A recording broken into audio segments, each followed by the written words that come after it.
if you're a double award science student, then this exam question works for you, but it's from the triple award, so you've possibly not seen it before, but it's no reason why you might not get one like this yourself.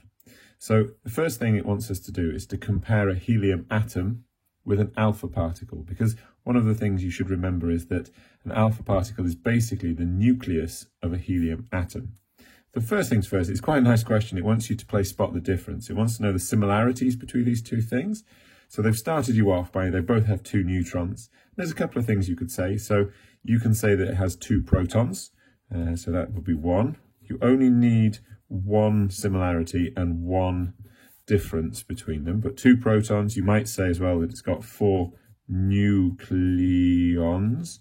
Nucleons, of course, being anything that's in the nucleus. The difference, though, is there's nothing round the outside. We've got no electrons orbiting this one, okay? So nice, quick start to that exam question. The next part is a decay equation here. So you need to remember that this side and this side need to add up. So if I've got 210 on this side, 4 of them are here in the alpha particle, that means I must have 206 here next to this lead, and it tells you it's lead from up here. 84 on this side, 2 here already, so this must be 82. Watch out, because sometimes they switch these round, so the alpha particle's at the end, and then it just looks a bit funny, but it still works exactly the same. Part 3 of this question, state why this isotope of polonium, that's this thing here, polonium is radioactive.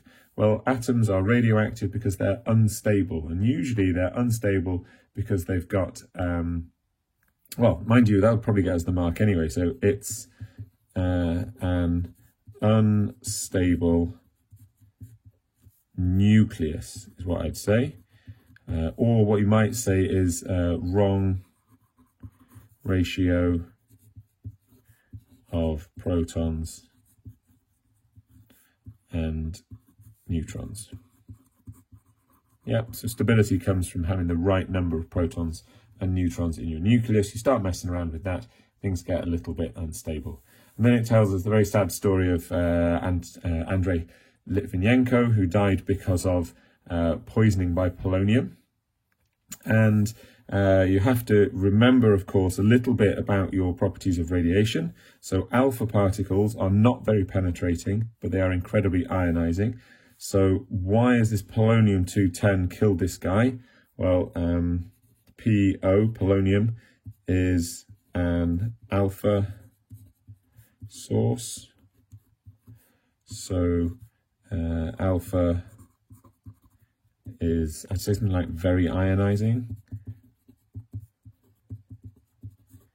This will kill, will kill cells. You might, you could say cause cancer.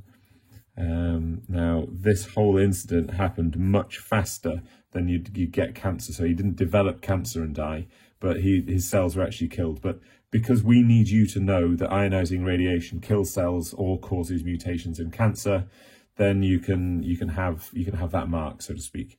What you're not allowed to say, though, is it's poisonous. Okay, so it's not a toxin like you're used to from chemistry. This is a radiological source. It's the radiation that's killed him. Okay, it's not enough to just say it's radioactive, though. All right, hope that helps. Bye now.